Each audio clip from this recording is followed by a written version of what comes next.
In this segment, we're going to discuss dating advice from a real therapist. We're also going to discuss what are some of the biggest mistakes singles make when dating? Why do people ignore the red flags when dating? And why are there so many relationship coaches? And also, who controls the culture, Black women or Black men? We're also going to discuss how her and her husband met. I love these stories.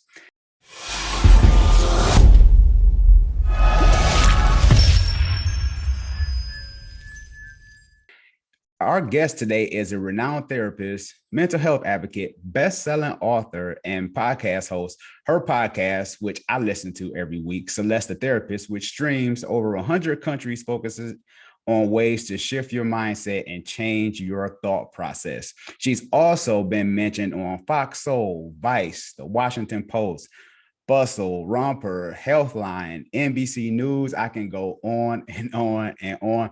Bravehearts community, let's show some love to Celeste the Therapist. How are you doing, Celeste? Hi, I'm good now that I'm here. I'm excited to be here. I'm doing really well. I honestly can't complain today. Awesome, awesome. And of course, I listen to the show every week. I'm a big fan. I love the guests who you bring on the show. I have learned so much. So to me, this is an honor because you have helped me in so many ways. So I'm excited about today's segment. Oh, thank you. I'm happy. I'm so grateful to you for listening. I always tell people I couldn't do what I do without faithful listeners. So thank you. Yes, dating advice from a real therapist. Let's jump into this. How did you and your husband meet, and what qualities did he have that gave you the green light that make you feel comfortable? Like, okay, he's the one. So we were actually friends. I worked at a homeless shelter. We were friends for a year. And I remember it was January 1st, 2003. He at 12 a.m. he left me this message on my machine because I was out at a party and I was like, "Oh, Jonathan called me," and he was like, "Hey, it's me, and I just want to let you know how I really feel." And I remember I was all like, "Oh my gosh, he likes me!" Like I was like, "Gross." And I didn't call. So I'm not. I'm smiling, but I turned my stomach's turning thinking about this next part. I didn't call him. His birthday was January 8th. I can't imagine what he went through for those 8 days. Like you pour your heart out, and then she doesn't call back, right? It Mm-hmm. wasn't like social media was popping back then, so you're like, "Oh, she's online," because that's what. Go stalk his So page. So yeah, so January 8th, his birthday, and I said, let's go out to eat. And I was like, I really wasn't looking to date anybody, but I'll give it a try. Best decision I've made. So we started dating because he asked me out. Oh, that's what's up. And so you've been married since when? So 2003, we dated. I actually got engaged January 1st, 2008, and I got married in September 2008. So September would be 14 years. Oh, wow. That's what's up. Congratulations, because Thank marriages you. don't last long these days. It's like They don't. Every year I'd be like, "Oh shoot, we made it." we live in this swipe left, swipe right culture. I know.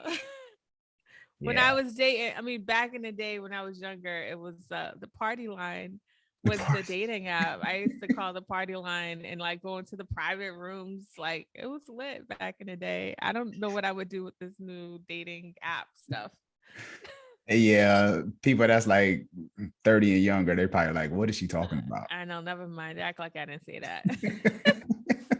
What are some of the biggest mistakes singles make when dating? Are you tired of dating the same person, just different faces? Are you tired of people wasting your time in this whole dating process?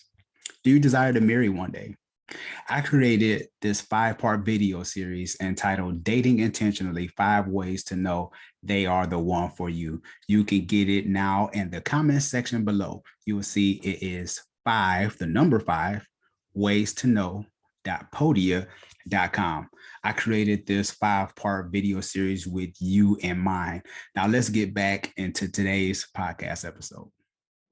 Uh, and this is probably something I did too. I think we grow up in a system where we look at dating. And it's kind of like we put all our eggs in one basket because um, especially women, I think, have feel probably more pressure to get married and have kids. And so sometimes I think we fantasize about life with them, but not looking at like the signs that are there, Mhm. whether or not this is going to work, because the pressure we feel to like be married. So I feel like for people that are single, when we are not able to just look at the current reality of the person we're dating, um, and just look at, we skip ahead to fantasizing. I think that's a huge Mhm. mistake. Yeah. Mhm. Yeah. Do you think women do that more than men? Because I hear a lot of women talk about that.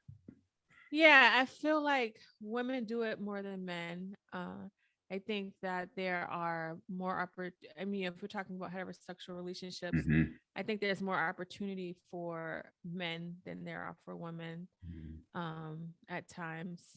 But I feel like, well, we do it not because guys can't they can't imagine things and things like that. But, men grow up in a system that tells them not to express their emotions and feelings.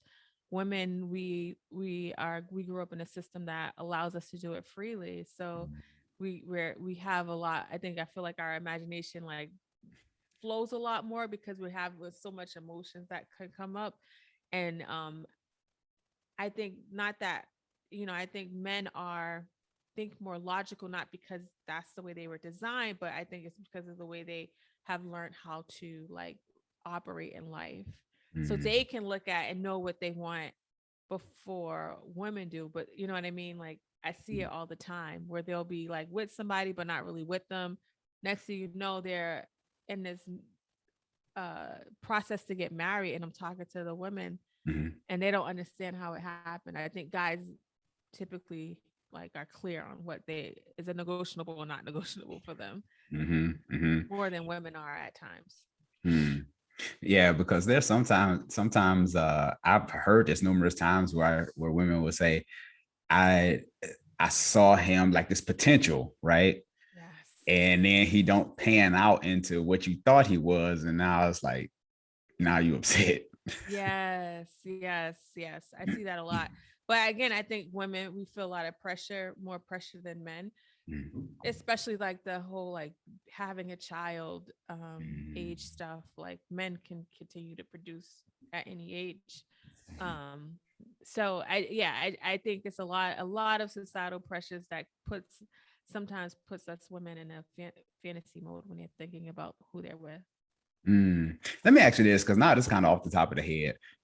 Do women still desire to get married like in this day and age? Because I know statistically, people they marry older now, Yeah. because a lot of people are pursuing their careers and things like that. So is that something that women want to do today?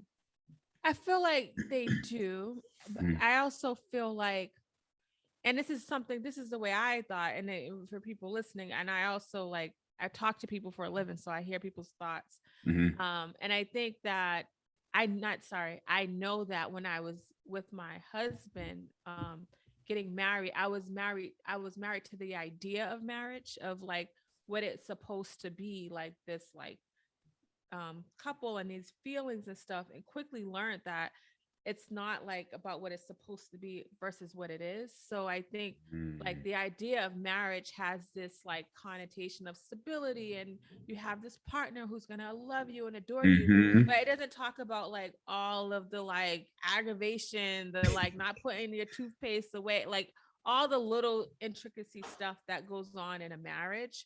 mhm. So I think that women still are looking for that like idea of marriage, but I'm hoping people can kind of shift into looking at like the quality of the relationship versus the idea of what a marriage looks like. Mm-hmm.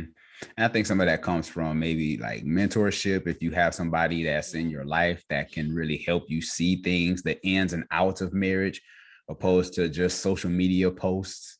Yep. Because some people would live vicariously through other people on Instagram and Facebook, and it Have does. no idea that that's what they're basing their life off of, like at all.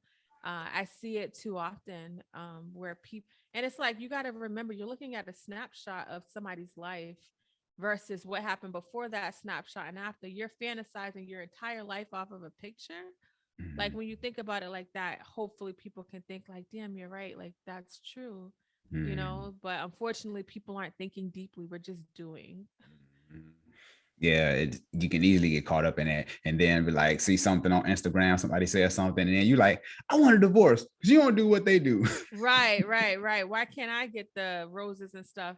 But you're getting like it's just so much that goes on behind closed doors and people's socioeconomic status, and you miss out on what is happening in your relationship, on your spouse um taking the car to get oil changes and gas, and it's the little stuff that matters, but you're seeing people on a larger scale. Like we don't have Kim Kardashian money, right? We don't Mhm, have the reality TV's money, so it's going to look a little different. But instead of you realizing that, you're just looking at all the things you don't have, which is not fair to you and your relationship. yeah, I heard one quote that says, I can't remember who said it, but it said, "Comparison is the thief of joy." Yep, it will. And I always tell people you got to compare your today to your yesterday. That's the way you're able to like win in life, right? Like no matter Mm, where you are in life, when you can look at your growth, like that's where the real peace lies, not in look we're comparing it to anyone else. I love that. That's good stuff. Why do you think people ignore red flags when dating? Because if I'm building this future and I'm supposed to be married with kids by a certain age, then if I look at the red flags, it'd be hard for me to continue on that path. Mm, um I think that, I mean, I know there's nothing wrong with wanting to be in a relationship, but I think when we put that pressure on ourselves, because nobody says like, why are you married? They say, why are you single? And if mm, somebody's asking me why am I single, that makes me think that there's something wrong with me, whether it's being said explicitly or not. So I just think that there's just so much, even in the movies, when you go to your family gatherings, you still don't have nobody, or even your friends, not thinking deeply about it, not thinking like, I might be affecting the way they process, right? They're not thinking about that. But you don't mm, understand these messages that you're getting, you're processing it in a way where when you end up being with somebody, you do ignore the red flags, and that's just not fair. You're mm, not being fair to yourself when you do that. So I think that's a huge reason why. mm. Yeah, because the whole red flag thing is, I've talked about programming. I think I did a video on it not too long ago, but programming, like from TV shows that we see, music we hear, all these things that we really Yes, don't pay attention to, that we enjoy, but they actually plan on us psychologically, absolutely. you Yep. know. And I said before, somebody mad because Uncle Phil didn't raise you, or Bill Cosby didn't raise you. You don't Right. have Bill Cosby as your dad, but you Right. loved watching him on TV, and now you Yes. mad at your husband because he's not Bill There you Cosby. go. There you go. And I think I know because we walk around in life on survival mode, impulsive, Mm. the way we walk through life, we're not even paying attention to the messages. I said one time there was this guy, he had a Five Guys shirt on. It's a burger spot here Hmm. in my state. And the next like the rest of the day I wanted a burger from Five Guys. I was conscious of the fact that I wanted that burger because that advertisement that I seen early in the day. And that's just like a small example that doesn't really harm me in a way. It's a burger, right? Right. But think about the bigger examples on the things that people are seeing on a day-to-day basis, and they're basing their decision off of it and not even realizing that's why they're doing what they do. So it's really important to kind of stay mindful, and pay attention to like what you're exposing yourself to, who you're talking to, like your environment is like so huge. Mm. Yeah, because I remember the old school folks, they used to tell us, be careful. I'm a church boy. So they be careful what you let in your ear gates and your eye gates. Yes. a lot of the stuff I talk about comes from the Bible. And but unfortunately, like some people have utilized, I think, the Bible and Christianity in a way that makes people perform. But if we really like dig deeper, we would see there's a lot of messages that can really help us, like really have like a healthy, well life.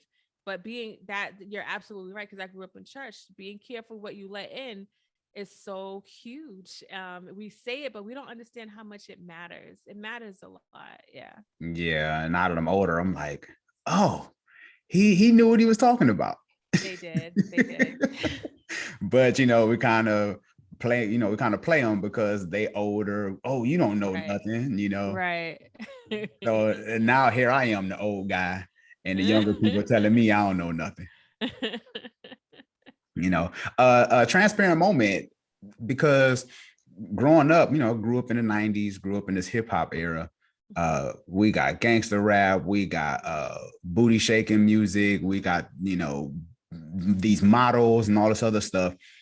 Watching that stuff growing up and you become indoctrinated with that, that's all you want now. Mm-hmm. So now I have to unplug certain mindsets in a way that I think, because of the way I grew up spending hours. And if you listen to music, I get it. I listen to music too. I love Kendrick Lamar. I love all these artists.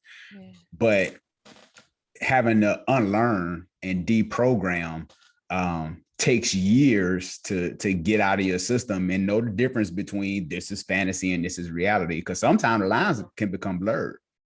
It can, but I believe that if we're intentional, we can actually work on it, because our brain is so complex. It's like it can actually shift in ways that the fact that I talk about mental health the way I do says a lot about the shifting, because I was not raised the way I talk. So like I always say, like healing's available to everyone. Shifting your thought process is available to everyone, but we gotta put in the work to do that. Right, like deprogramming is very much possible, but it does require work. It's not going to fall in your lap.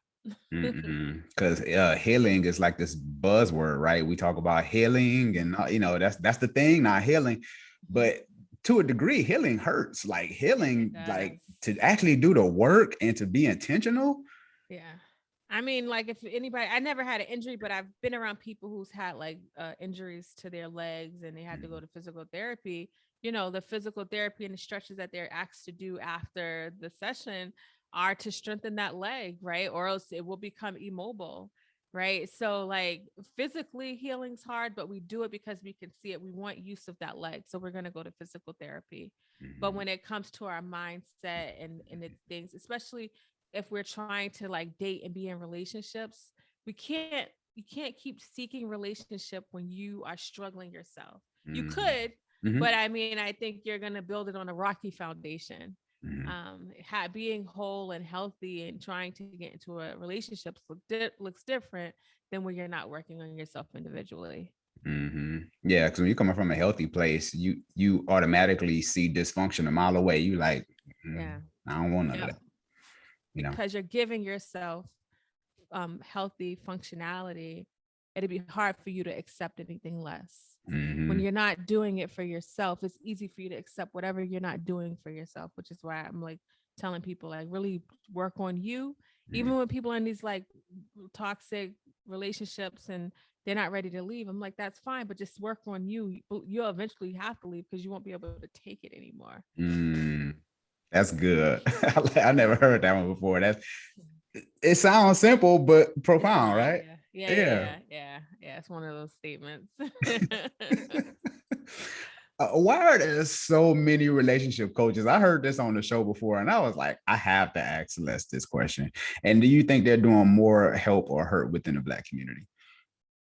So I there's a lot of like relationship podcasts, I mean, there's money in that. I have 300 and almost 50 episodes, and my relationship podcasts are always the number one episodes. And so, I think from a marketing standpoint, if I really wanted to try to capitalize, I would just start going into the whole like dating world, because the money's there. Everyone's seeking this. So I think that's one of the reasons you have people that really recognize like women not just women, Mhm. that people are vulnerable and really want to be with somebody, but people are struggling and trying to be with somebody because they think that's why they're not happy, because of the lack of that relationship that's non-existent. It's like the one area where we just go like crazy over. So I think like these dating coaches are trying to make money, and there's enough audience out there for it. The same thing when we think about wellness. I think they commercialize it, and people are looking for ways to make money because people are wanting that. Does that make sense? Yeah. Oh yeah, it does. Yeah, because the whole relationship thing, and I think I talked to you about this before because I was on your show Mm-hmm. before, and I had to do a whole rebrand. Like I had to start all over Mm-hmm. again because I went Mm-hmm. through a divorce, and I was willing to put myself out there publicly and be like, "Look, I sucked. Starting over."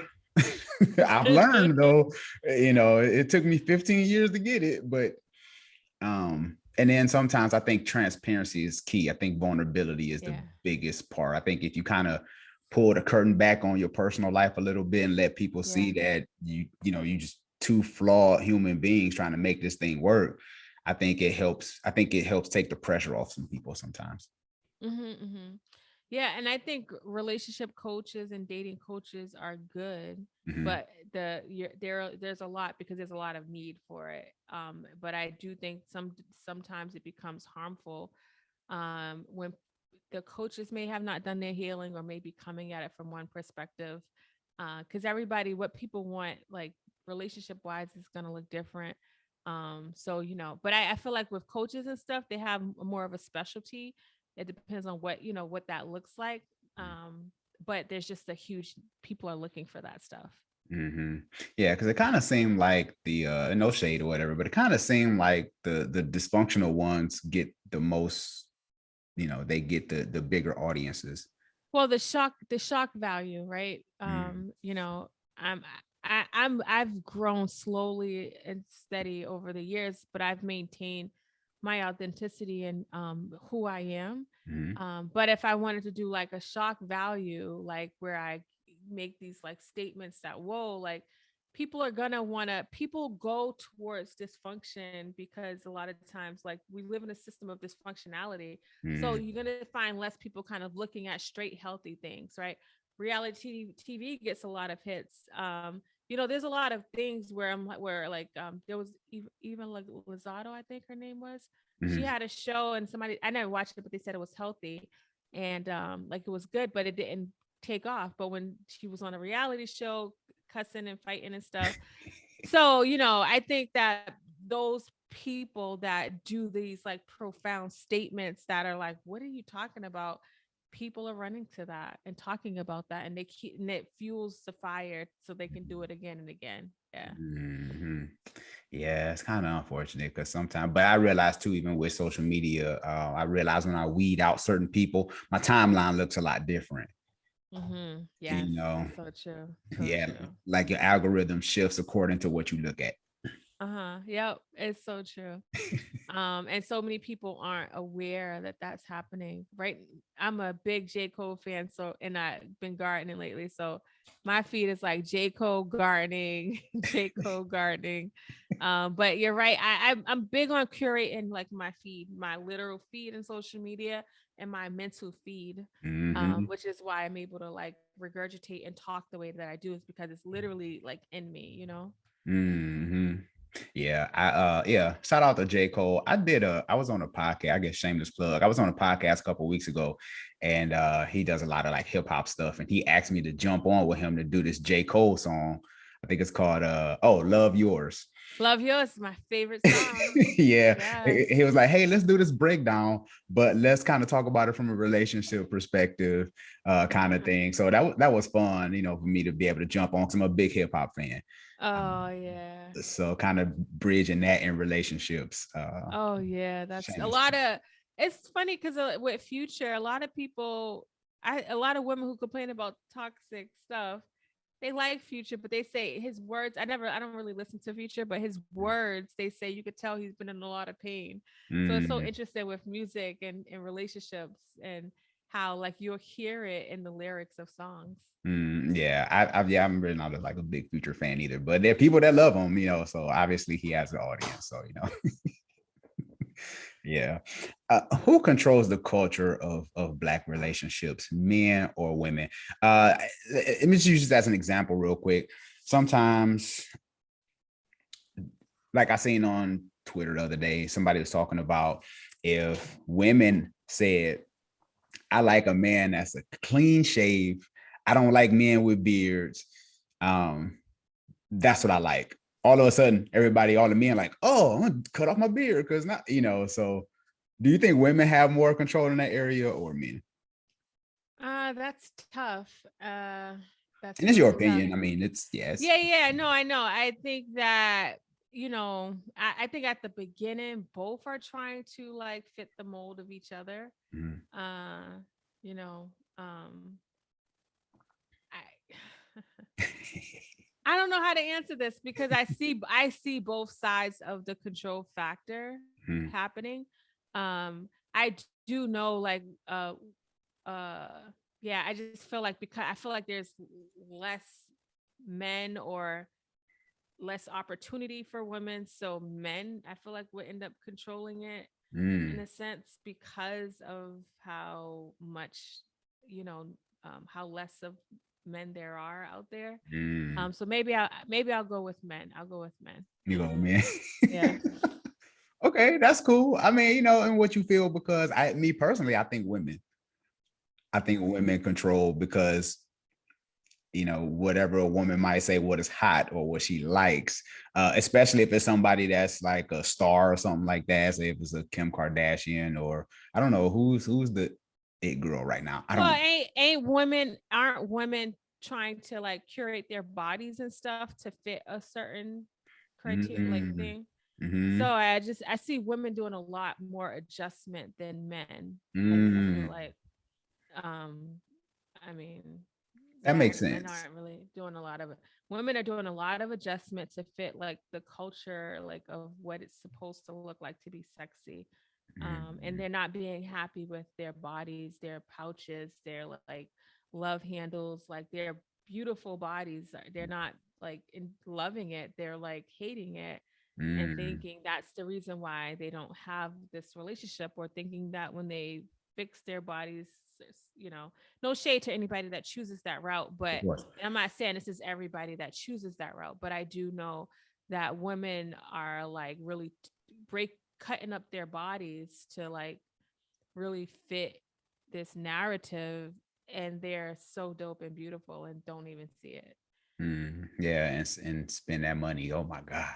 Yeah. That's a lot. Yeah. I mean, and it's sad, but at the same time, um, yeah, I wish, my sisters could just see their beauty in for who they Mhm. are instead of having to go under a knife in order to be quote unquote accepted, I guess. Yeah, and again, no shade to people. Of And I'm not course. saying this is everybody Of that is course. doing this is doing for that, but I feel like when I listen to people talk about it in my sessions, Mhm. and when what the things I see on social media, a lot of them, are in that direction, but not all.